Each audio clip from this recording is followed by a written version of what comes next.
Assalamualaikum dan selamat bertemu kembali ke channel saya. Kali ini kita akan berbicarakan sesuatu yang di luar topik. Di luar topik, yaitu topik yang kita bawa pada kali ini adalah ilmu akhir zaman. Ilmu akhir zaman berkaitan dengan apakah ilmu yang kita perlu tahu pada akhir zaman ini sebagai persiapan terhadap diri kita sendiri, sebagai perlindungan kepada diri sendiri, dan yang paling penting adalah sebagai panduan untuk kita memilih. Kerana fitnah akhir zaman ini adalah fitnah terhadap pilihan yang kita buat. Sebab nantinya akhir zaman ni perkara-perkara yang timbul, perkara-perkara fitnah, perkara-perkara ujian, perkara-perkara yang berkaitan dengan segala sesuatu tu melibatkan pilihan yang perlu kita buat. Ini yang penting ya. Pilihan yang kita perlu buat. Disitulah. Coba kita perhatikan dengan betul. Dajjal ni nanti dia akan membawa neraka. Okay? Dia akan membawa neraka. Ada juga dia akan membawa syurga. Dia membawa syurga dan dia membawa neraka. Jadi kita akan terpedaya. Tetapi kita telah diisyaratkan untuk memilih nerakanya. Kerana nerakanya itu adalah sebenarnya syurga. Syurga yang diberikan itu, yang dia pamerkan kepada kita itu adalah sebenarnya neraka. Di situ ada penipuan. Dajjal ini juga artinya yang menipu, yang bertopeng. Yang menipu, yang bertopeng itu ada seperti Dajjal. Begitu juga dengan di dahi dia ada perkataan kafarah yang boleh dibaca oleh orang yang beriman. Ingat, boleh dibaca oleh orang yang beriman. Sama ada orang tersebut boleh membaca ataupun buta huruf. Jadi kalau orang yang buta huruf, bagaimana dia mengenal huruf tersebut? Jadi nyatalah yang terdapat pada dahi Dajjal itu bukan berupa huruf, tetapi merupakan niat, tujuan, matlamat, pembawaan yang akan membawa seluruh umat manusia menuju kepada kekufuran, menuju kepada kekafiran. Yaitu kafir yang paling besar adalah kufur. Ini artinya yang tertutup, yang terlindung, yang terhalang, yang meliputi, yang melindungi. Ya, jadi apa yang ditutup, apa yang dilindungi, apa yang dihalangi, yaitu menghalangi manusia daripada mengenal Tuhan, menghalang manusia daripada tauhid wujudnya Tuhan. Maka dia akan, salah satu misi Dajjal yang paling besar adalah memisahkan manusia kepada adanya Tuhan. Dia akan membawa satu doktrin, dia akan membawa satu kefahaman, dia akan membuat satu pembawaan yang menyebabkan manusia tidak akan mempercayai Tuhan. Kalaupun kepercayaan kepada Tuhan itu tidak boleh dikikis, dia akan menimbulkan keraguan-keraguan terhadap ketuhanan. Dia akan menimbulkan keraguan-keraguan terhadap ilmu-ilmu. Dia akan memperkenalkan ilmu-ilmu baru, pengetahuan baru, teknologi baru yang akan bertentangan dengan ilmu Tuhan, yang bertentangan dengan ayat-ayat Tuhan, yang akan bertentangan dengan apa yang ada di dalam kitab-kitab, supaya orang meragukan kebenaran Tuhan.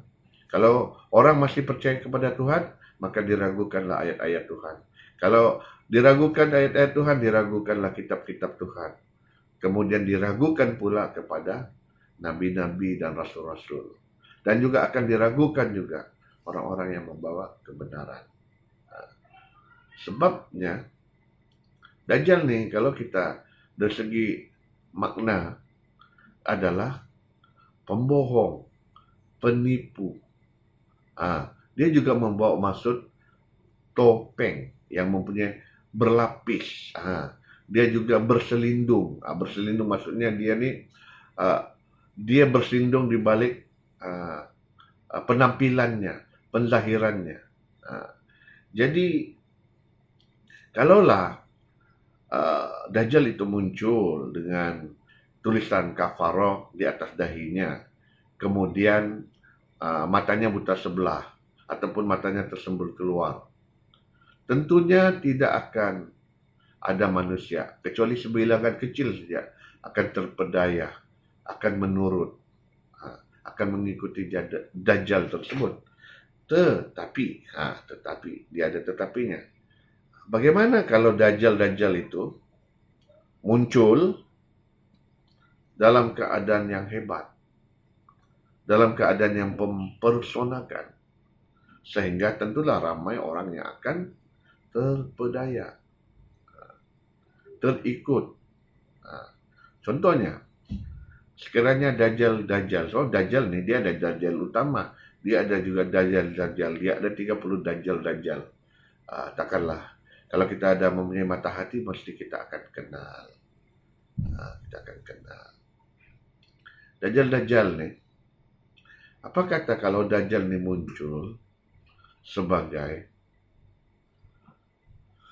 seorang pemimpin dunia atau seorang pemimpin sebuah negara yang sangat berkarisma, yang sangat hebat kedudukannya dan kekuasaannya. Bagaimana juga kalau kalau Dajjal itu muncul sebagai seorang yang sangat bijak. Dia mungkin seorang profesor dokter, dia mungkin seorang profesor atau doktor ataupun seorang pakar, ataupun dia adalah seorang jurutera, mempunyai kepandaian, kebijaksanaan. Apa kata kalau dia muncul sebagai orang yang sangat kaya, orang yang sangat berpengaruh, ataupun dia sebagai seorang intelektual, seorang bijak pandai, seorang yang mempunyai kebolehan intelektual yang sangat tinggi. Bagaimana pula juga dia kalau dia menampilkan diri dia sebagai dengan menggunakan penampilan jubah-jubah agama. Mungkin dia seorang mufti, mungkin dia seorang ulama, mungkin dia seorang ustadz, mungkin dia seorang selebriti, mungkin dia seorang rahib, mungkin dia seorang pendeta, mungkin dia seorang sami, mungkin dia seorang mempunyai watak-watak jubah-jubah menggunakan pakaian agama. Tetapi yang dibawa itu adalah pembohongan. Apa yang dibawa itu adalah kebatilan. Apa yang dibawa itu adalah pembohongan. Ataupun dia ini seorang yang kaya, ataupun seorang selebriti, ataupun seorang artis, ataupun seorang yang berpengaruh, seorang pemimpin kaum, ataupun seorang yang terkenal, atau seorang yang mempunyai banyak syarikat, atau seorang yang berketerampilan, atau seorang yang dihormati, muncul dan mempengaruhi ramai orang. Mereka digunakan, sama ada sadar atau tidak, digunakan, dipergunakan, ataupun mereka adalah salah satu dajjal-dajjal tersebut, dipergunakan untuk mempengaruhi kita, supaya kita membuat pilihan yang salah, supaya kita memilih telunjuk mereka, supaya kita memilih apa yang dikehendaki oleh mereka, apa yang mereka telah rancangkan. Mereka semuanya menyuruh kita untuk memilih surga yang ditawarkan. Seluruhnya dipergunakan untuk menyuruh kita memilih surga yang mereka tawarkan. Jadi berhati-hati. Pada akhir zaman ini fitnah dia bermacam-macam.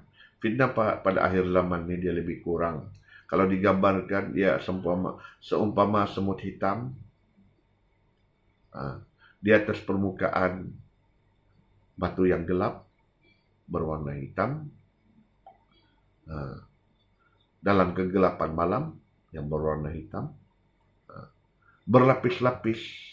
Begitulah juga pembohongan yang ada pada akhir zaman ini, berlapis-lapis pembohongan tersebut. Satu kebohongan itu diperkuatkan lagi dengan kebohongan yang lain, diperkuat lagi dengan kebohongan yang lain. Kemudian kebohongan itu terus-menerus dipancarkan. Kebohongan itu terus-menerus disiarkan. Kebohongan itu terus diberitakan secara terus-menerus tanpa putus. Dari segi psikologi manusia, apabila sesuatu benda yang bohong atau suatu benda yang palsu atau suatu kebohongan berulang-ulang disiarkan, berulang-ulang diberitakan, berulang-ulang disampaikan, maka akhirnya kebohongan itu akan dianggap sebagai suatu kebenaran. Jadi masalah dia ialah apabila kita terlalu kerap menerima kebohongan, kepalsuan, kebatilan, akhir sekali manusia ini tidak lagi mengenal kebenaran yang sebenar, tidak lagi mengenal kebenaran, tidak lagi mengenal hakikat kebenaran yang sebenar-benarnya. Kita tertutuplah. Apabila kita tertutup, terlindung daripada kebenaran, maka kita menjadi kafir. Itulah fitnah pada akhir zaman. Jadi bagaimana untuk kita keluar? Bagaimana untuk kita keluar daripada fitnah ini? Daripada fitnah ini. Kita perlu tahu kebohongan, fitnah, pembohongan ini bukan baru setahun, bukan baru 2 tahun, telah berlaku beratus-ratus tahun. Telah berlaku beratus-ratus tahun. Tetapi dia sangat giat dalam tempo 150 tahun ini, yang terakhir ini, dia sangat kuat, sangat menonjol dan sangat jelas diperlakukan. Maksudnya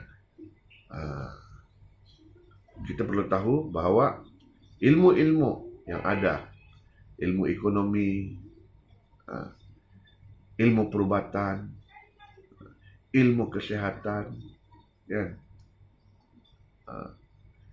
ilmu geografi, ilmu sains, ilmu fisik, ilmu kimia, ilmu biologi, ilmu yang berkaitan dengan spiritual, ilmu berkaitan dengan manusia, ilmu berkaitan dengan segala-galanya yang ada di atas muka bumi ini, ilmu astronomi, segala ilmu sudah corrupted sebenarnya.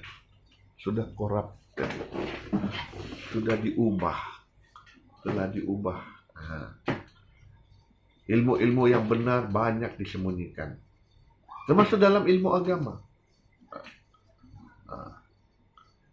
Ilmu-ilmu agama sejak beberapa ratus tahun yang lalu, ilmu-ilmu agama ini telah disempitkan, ilmu-ilmu agama ini telah disilibuskan, sehingga dia menjadi seolah-olah semua ilmu ini bersumber daripada satu tempat saja, tidak boleh bersumber daripada tempat yang lain. Siapa ambil daripada sumber lain, maka sumber itu dikatakan terpesong, sesat, salah, tidak benar. Begitulah. Segala ilmu-ilmu yang ada di dunia ini, kebanyakannya ilmu yang benar, ilmu yang betul, ilmu yang sebenar itu disembunyikan. Jadi bagaimana untuk kita dapat? Jadi sekarang ujian pada akhir zaman ini adalah pada diri kita. Untuk kita memilih mana yang benar, mana yang betul, mana yang hak, supaya terpelihara tauhid kita, terpelihara akidah kita, supaya kita sentiasa berada di atas kebenaran. Itulah sebabnya apabila kita bersolat, kita bersolat 17 rakaat setiap hari dalam 5 waktu solat. Kita sentiasa baca ihdinas siratal mustaqim, tunjukkanlah kami jalan yang lurus. Apa itu jalan yang lurus? Jalan yang lurus itu sentiasa kita berada di atas jalan Tuhan. Sentiasa kita berada di atas pilihan, tindakan, perbuatan, amalan kita itu adalah yang diperintahkan oleh Tuhan. Jalan yang telah dipilih oleh Tuhan. Maksudnya kita sentiasa berada di atas jalan kebenaran. Inilah jalan yang lurus. Sentiasa kita membuat pilihan yang betul. Sentiasa kita membuat pilihan yang tepat. Barulah kita sentiasa kita berada di atas jalan yang lurus. Nah, inilah jalan yang lurus. Jadi kita seterusnya, ilmu apa yang kita boleh pergunakan dalam menghadapi setiap ujian, fitnah yang berlaku pada akhir zaman ini? Ilmu apa yang perlu kita miliki? Ilmu apa yang kita perlu perolehi? Ilmu yang macam mana untuk melindungi diri kita daripada tertipu? Ilmu apa yang kita perlu gunakan untuk kita dapat membuat pilihan yang tepat? Ilmu apa yang akan perlu melindungi tauhid kita? Ilmu apa yang perlu kita gunakan supaya kita tidak dibinasakan atau mengalami kecelakaan atau mengalami kemudaratan atau mengalami bencana terhadap pilihan yang salah jika kita membuat pilihan yang salah. So kita sudah memilih surga yang ditawarkan, tetapi akhirnya kita akan mendapat nerakanya. Nah, itulah fitnah pada akhir zaman. Jadi kita kembali kepada akhir zaman ni, kita membaca surah Al-Kahfi sebagai salah satu pelindung. Kita menghafal, membaca surah Al-Kahfi. Dan di dalam surah Al-Kahfi itu ada diberitakan mengenai perguruan Nabi Musa kepada Khidir, kepada satu hamba Allah yang di dalam hadis dinamakan dia sebagai Khidir. Di dalam Al-Quran disebut namanya sebagai hamba, salah satu hambanya. Kalau dalam sejarah ataupun kisah Musa ni, dia berguru dengan nobleman. Nobleman ni orang yang bijaksana, orang yang mempunyai kebijaksanaan abadi. Nobleman lah. So inilah perguruan dia. Jadi kita kembali kepada yang paling basic, kedudukan Nabi Musa itu sendiri sebelum dia berguru. Nabi Musa ni seorang nabi yang memimpin bangsa yang diberi kelebihan oleh Allah Subhanahu wa taala. Dalam Al-Quran sendiri disebut, kami berikan Bani Israel itu kelebihan berbanding dengan yang lain. Maksudnya dia memimpin satu bangsa yang mempunyai kelebihan. Maka tentunya Nabi Musa ini adalah bila satu bangsa yang terbaik, maka yang memimpin tentunya adalah yang terbaik. Nabi Musa nih, kedudukan Nabi Musa ya. Yang keduanya, Nabi Musa nih, dia telah berhadapan dengan Fir'aun. Suatu kerajaan yang besar. Kerajaan Fir'aun ini mempunyai teknologi yang hebat, mempunyai pembinaan piramid, mempunyai kebolehan astrologi dan astronomi, mempunyai pertanian, boleh mengawal air, sungai. Inilah kekuatan yang ada, dan juga menguasai teknologi lain seperti elektrik. Kalau kita kaji sebenar-benarnya, teknologi yang ada di dalam piramid itu lebih maju daripada apa yang ada pada masa sekarang. Jadi menentang Fir'aun. Fir'aun juga melaksanakan satu dasar, membunuh semua bayi-bayi yang lahir dari kalangan Bani Israel, membuat satu pembunuhan yang tersusun. Kalau ada dengar ya, tahu sejak ada di Bani Israel ini melahirkan anak, maka akan dibunuh. Tentunya kalau kita fikir dari sini, tentunya Fir'aun ni mempunyai kekuasaan yang besar, mempunyai kerajaan yang besar, mempunyai penasihat-penasihat yang besar, mempunyai bala tentera yang besar, mempunyai polis-polis, dan juga tentunya bagaimana dia tahu pada setiap detik, setiap masa, setiap saat ada orang lahir. Di Bani Israel ini ada bayi lelaki yang lahir. Tentunya juga Fir'aun juga mempunyai sistem perisikan, sistem pemantauan, sistem sistem pengesanan yang sangat efektif untuk dia mengesan. Jadi bukan sembarangan. Jadi Nabi Musa ni berhadapan pula dengan Fir'aun yang mengaku sebagai Tuhan. Kemudian Nabi Musa ni pula, Fir'aun tu kaya dengan kekayaan yang macam-macam kan, melawan dengan kerajaan. Nabi Musa ni, jadi begitu juga Nabi Musa ni berhadapan lagi dengan sihir, ahli-ahli sihir yang digunakan oleh Fir'aun. Kemudian Nabi